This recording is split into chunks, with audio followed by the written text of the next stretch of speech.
வணக்கம். சற்று முன் வெளியான முக்கிய அறிவிப்பின்படி ரேஷன் அட்டைதாரர்களுக்கு குட் நியூஸ். 3 மாதங்களுக்கான பொருட்களை ஒரே மாதத்தில் பெற ஏற்பாடு.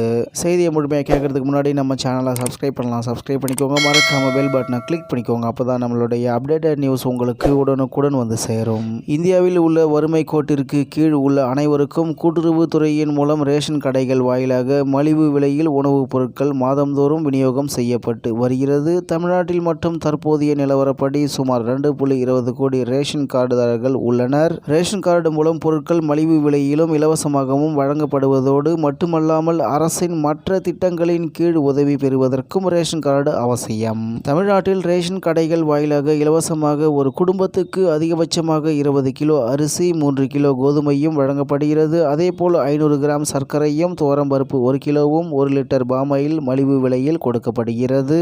ரேஷன் கார்டில் இருக்கும் உறுப்பினர்கள் எண்ணிக்கைக்கு ஏற்பவே இலவச அரிசி உள்ளிட்ட ரேஷன் பொருட்களும் விநியோகம் செய்யப்படுகிறது. இந்நிலையில் வரும் ஏப்ரல் மாதத்தில் அனைத்து ரேஷன் அட்டைதாரர்களுக்கும் 3 மாதங்களுக்கு தேவையான உணவு தானியங்கள் ஒன்றாக வழங்கப்படும் என மத்திய அரசின் உணவு மற்றும் பொது விநியோகத்துறை தெரிவித்துள்ளது. அதன்படி ஏப்ரல், மே மற்றும் ஜூன் ஆகிய 3 மாதங்களுக்கான கோதுமை மற்றும் அரிசி போன்றவற்றை பயனாளிகள் ஏப்ரல் மாதத்திலேயே ஒட்டுமொத்தமாக பெற்றுக்கொள்ள முடியும். கடந்த சில தினங்களுக்கு முன்பு ரேஷன் தொடர்பாக அனைத்து மாநில அரசுகளும் மத்திய அரசு முக்கிய அறிவுறுத்தல்களை வழங்கி இருந்தது. ஜூன் மாதம் வரையிலான உணவு தானியங்களை, அதாவது கோதுமை மற்றும் அரிசி, மத்திய அரசிடம் இருந்து முன்கூட்டியே பெற்றுக்கொள்ளுமாறு கேட்டுக் கொள்ளப்பட்டுள்ளது. அடுத்த சில வாரங்களில் மத்திய அரசு புதிய கோதுமையை கொள்முதல் செய்ய உள்ளது. இந்திய உணவு கழகத்தின் கிடங்குகளில் புதிய தானியங்களை சேமித்து வைக்க இடவசதி தேவைப்படுவதால் பழைய இருப்பை மாநில அரசுகளுக்கு முன்கூட்டியே வழங்கி காலி செய்ய மத்திய அரசு திட்டமிட்டுள்ளது. கோடை காலத்தில் நிலவக்கூடிய கடும் வெப்ப அலைகளின் போது பொதுமக்கள் ரேஷன் கடைகளில் நீண்ட வரிசையில் நின்று சிரமப்படுவதை தவிர்க்கவும், உணவு பற்றாக்குறை ஏற்படாமல் இருப்பதை உறுதி செய்யவும் இந்த முடிவு எடுக்கப்பட்டுள்ளதாக கூறப்பட்டுள்ளது.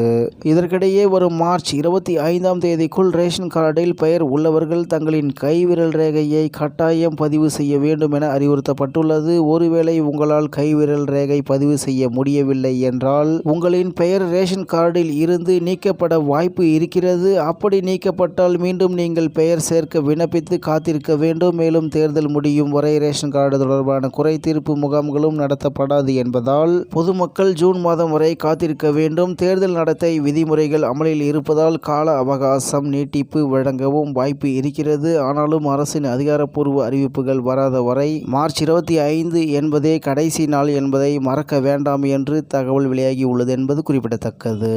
இத்துடன் இன்றைய முக்கிய செய்தி நிறைவு பெறுகிறது. மேலும் இது போன்ற செய்திகளை உடனுக்குடன் தெரிந்து கொள்ள ஆர்கே நியூஸ் தமிழ்நாடு சேனலுடன் இணைந்திருங்கள். நன்றி, வணக்கம்.